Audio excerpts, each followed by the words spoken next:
Welcome back to today's Explainer. We've got a fascinating and honestly highly complex legal labyrinth to dive into today.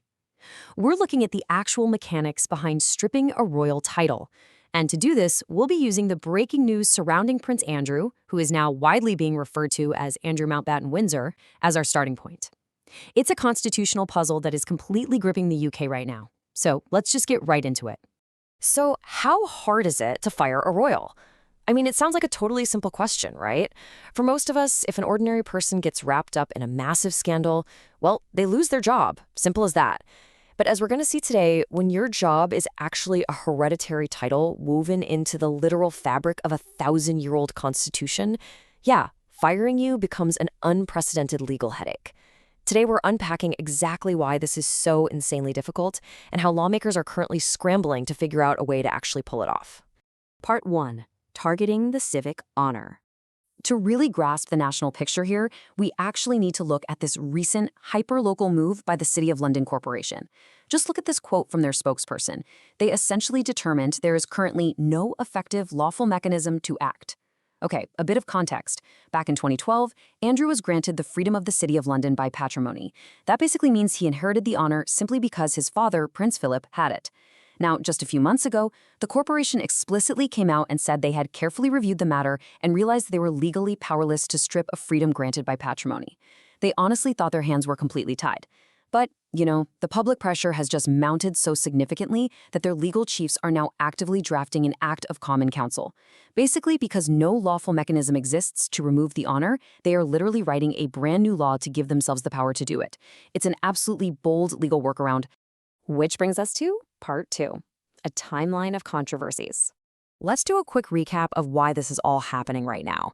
Over the last 15 years, we've watched this incredibly steady, gradual dismantling of his public life. Back in 2011, he stepped down as Britain's special trade envoy amid all that heavy scrutiny over his ties to convicted sex offender Jeffrey Epstein. Then in 2019, following that completely disastrous BBC interview, Buckingham Palace just flat out suspended all of his public duties. Jump to 2022, he was officially stripped of his military titles, stopped using the His Royal Highness style, and this all coincided with a civil lawsuit settlement over in the US. But the pressure just kept snowballing, right? So in November 2025, King Charles III formally stripped him of all his remaining royal titles. And finally, this all culminated in February 2026 when he was actually arrested and held for 11 hours on suspicion of misconduct in public office. This was specifically related to accusations of sharing sensitive trade information years earlier. Part 3, the dukedom legal dilemma. Now, you might be wondering, if the king has already stripped his royal titles, why on earth is everyone still arguing about this? Well, it all comes down to a really fascinating constitutional quirk. You see, the monarch and parliament have entirely different powers. King Charles absolutely can and has withdrawn patronages, military titles, and the right to use HRH. He can obviously ask his brother to step back from public life. But peerages, like a dukedom, these are creatures of statute and prerogative. The king literally cannot erase a peerage on his own. It doesn't matter what the palace says, in the eyes of the law, Andrew remains the Duke of York. That exclusive power to revoke a peerage, it rests entirely 100% with Parliament. Part 4, the 1917 historical precedent. To actually see Parliament use this kind of power, we have to step all the way back over a century, right into the middle of World War I. This gives us our one and only historical precedent, the Titles Deprivation Act of 1917. See, during the First World War, there was massive public outrage that German and Austrian royals, who were actively fighting against Britain, were somehow still holding British peerages and keeping their seats in the House of Lords. Make it make sense, right? So Parliament passed a highly specific, totally bespoke law. It basically allowed the king to establish a special Privy Council committee to identify any nobles bearing arms against His Majesty. This ultimately resulted in 3 major titles being stripped: the dukedoms of Albany and Cumberland, and the vice-councilcy of Taff. But guys, that was over 100 years ago. It has literally never been done since. Which leads into Part 5, a new legal solution. Because that 1917 law was basically just a one-off wartime measure, there is actually no general mechanism on the books to strip a peerage today. But modern lawmakers are trying to fix that gap. Take a look at the actual text of the Removal of Titles Bill, which was introduced by York Central MP Rachel Maskell. She essentially wants to create a permanent standing legal mechanism to solve this massive hole in British law. This one-clause bill is pretty straightforward. It would give the monarch the power to remove hereditary titles and baronetcies, either entirely on their own initiative or following a recommendation from a joint committee of Parliament. As Maskell so perfectly put it, it's just extraordinary that you can give a title, but you have absolutely no way to take one away. But listen, even with a bill already drafted, turning it into actual law is an incredible uphill battle. Parliament basically has three potential routes here. Route 1, they could pass a short, bespoke act aimed just at the Duke of York, kind of like they did with the 1917 law. Route 2, they could enact Maskell's permanent mechanism to cover all future cases. Or Route 3, the government itself could introduce a much broader reform bill. But man, the obstacles here are huge.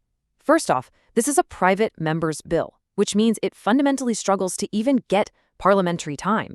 On top of that, government ministers are reportedly super hesitant to use up their limited legislative calendar on what they really consider to be just a royal family matter. And perhaps the biggest hurdle of all, any bill affecting the royal family practically requires the monarch's explicit consent to even proceed. It is an absolute political and constitutional minefield. Part 6. Public Opinion and Future. Now, while all these politicians and constitutional experts are busy debating the mechanics, the public has made its stance crystal clear. When polled by YouGov on whether they support or oppose Prince Andrew being stripped of his dukedom, the results were just overwhelming. Looking at the numbers, 63% of British adults strongly support it, and another 17% somewhat support it. That is a massive 80% of the public demanding the removal of this title, compared to a tiny 6% who actually oppose it. This data visually validates the incredible friction we're seeing right now. It's essentially an antiquated legal system totally dragging its feet against the overwhelming demands of the modern public. And that brings us to the absolute core of this entire debate. One constitutional observer summarized the situation so perfectly, saying, "If Parliament can legislate for who can be king, surely it can legislate for who can be duke." Think about that for a second. This isn't just about one man or one title anymore. It has truly become a historic test case about accountability, about privilege, and about where the boundaries of democracy and monarchy actually lie in the 21st century. Will an archaic title just stand forever? Will the very institutions that bestowed it finally find a way to take it back?